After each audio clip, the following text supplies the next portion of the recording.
Is blindness a barrier? No. Is deafness a barrier? No. Are mobility, learning, cognitive disabilities, speech impairments and others, or even a combination of them, barriers? No way. Lack of accessibility is. Welcome to Web Accessibility for All. Follow the blind. This journey starts now.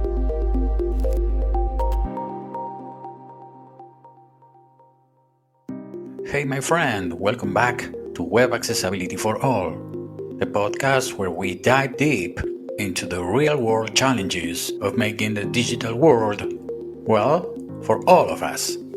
I am your host, Ariel, and today we are tackling a topic that hits close to home for a lot of people. When a favorite app or website gets a fresh new look and suddenly becomes a usability nightmare. But we are not just talking about minor inconveniences. We're talking about the silent disruptions that UI redesigns can cause, especially for our most vulnerable users. Setting the stage. We've all been there, right? You open an app you use every day, and bang, everything is different. The buttons have moved, the menus have changed, and you are left wondering, where the heck did they hide everything?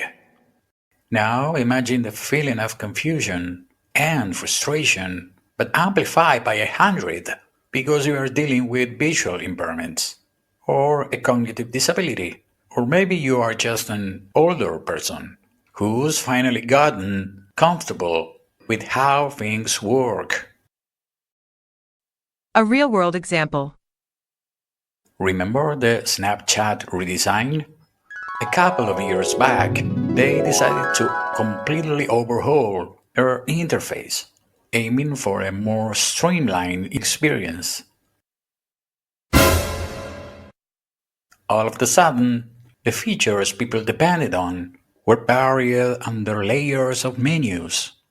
The layout they knew, completely gone, replaced with something completely unfamiliar. Now, for users with cognitive disability, or even just folks who are used to the old design, it was a nightmare. Here's the thing, Snapchat's main audience is pretty young, right? So maybe they figured everyone would just adjust. But even their younger users weren't happy. People were frustrated.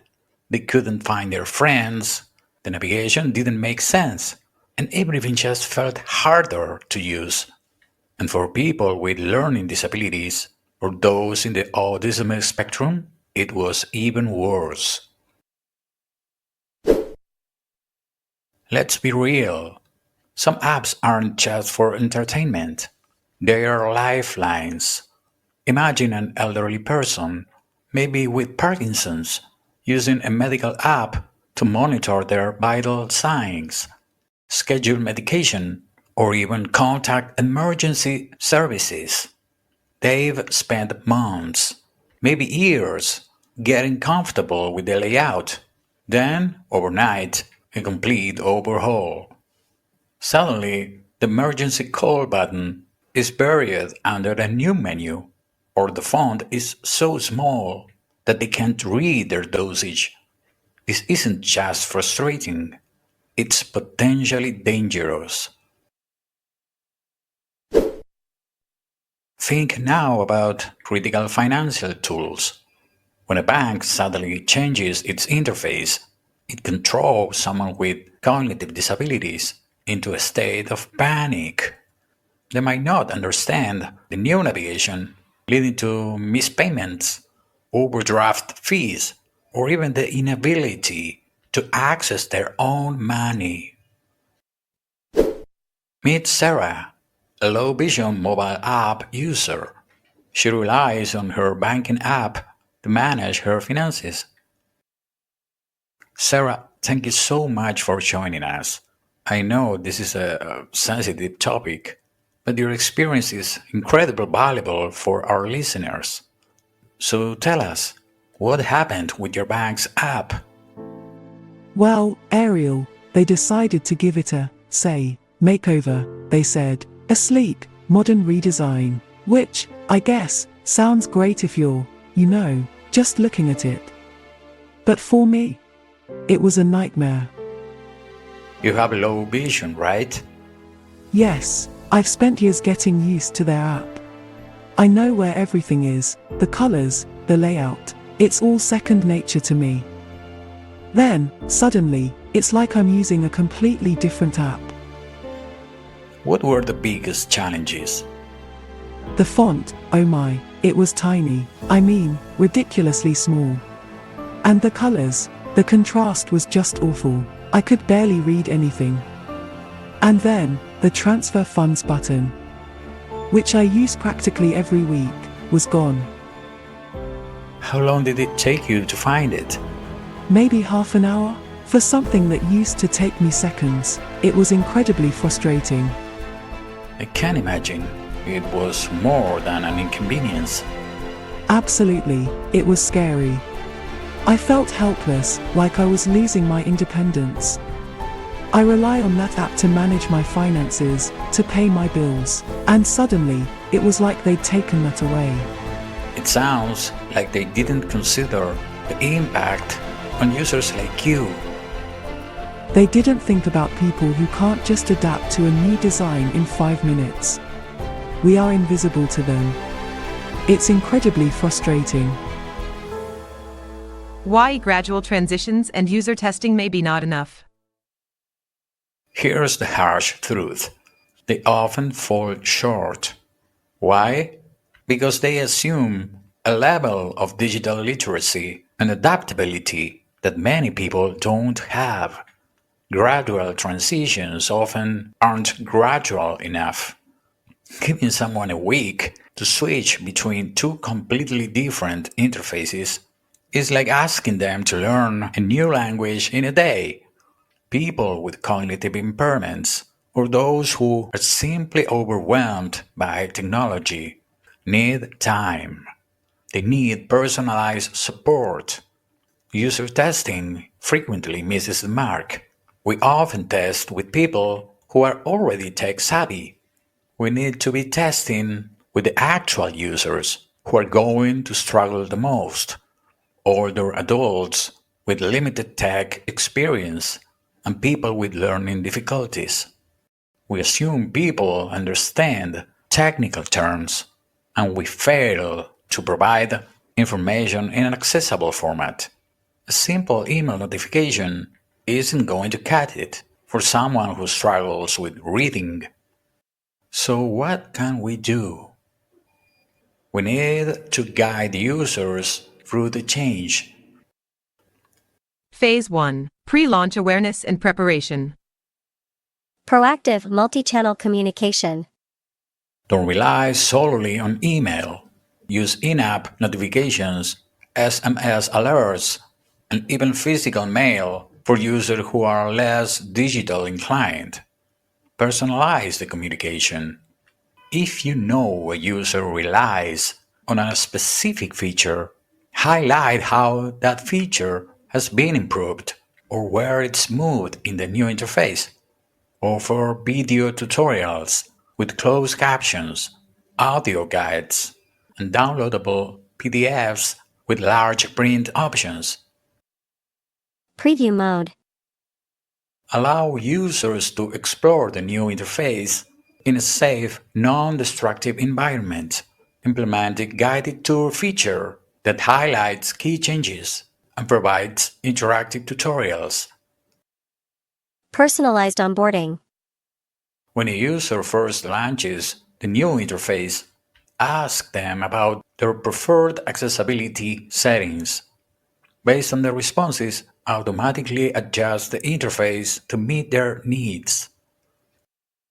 Phase 2. Initial launch and guided transition. Switchback option with clear instructions. Make the switchback option prominent and easy to find. Provide clear instructions on how to switch back and what to expect. Offer a feedback mechanism for users who switch back. Contextual help and tooltips. Implement contextual help that appears when a user interacts with a new element. Use tooltips or popovers to explain the function of new icons and buttons. Progressive disclosure. Don't overwhelm users with all the new features at once. Gradually introduce new features over time, allowing users to adapt at their own pace. Phase 3. Post-launch support and iteration. Dedicated accessibility support channels. Train support staff on accessibility best practices and assistive technologies. Offer support in multiple formats, including text, chat, phone, and video calls with sign language interpretation. Ongoing feedback collection. Use surveys, feedback forms, and user forums to gather input. Actively monitor social media for mentions of accessibility issues. Iterative design and development. Use user feedback to make ongoing improvements to the new interface.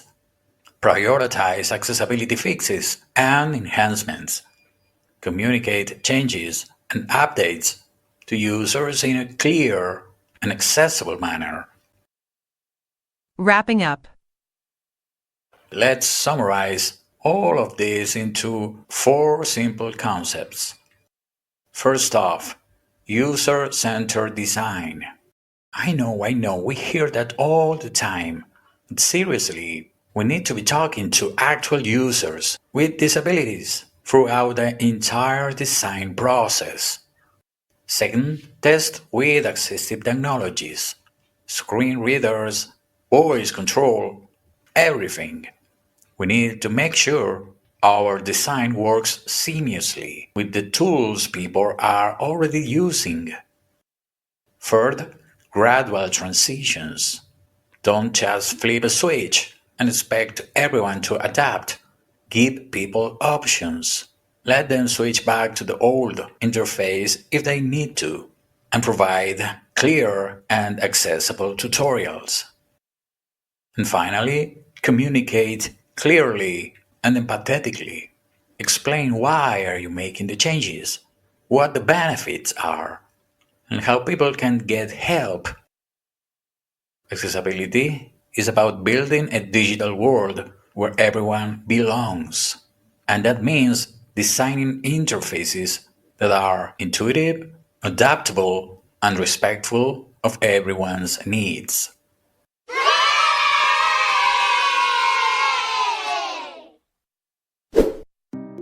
Thanks for tuning in to Web Accessibility for All. Let's keep this conversation going. Hit like, subscribe, and let's keep pushing for more inclusive web. Goodbye. Thanks for joining us today. Subscribe for a new challenge next week. And don't be shy. Leave us a review or ask your accessibility questions online. See you next week for another episode of Web Accessibility for All.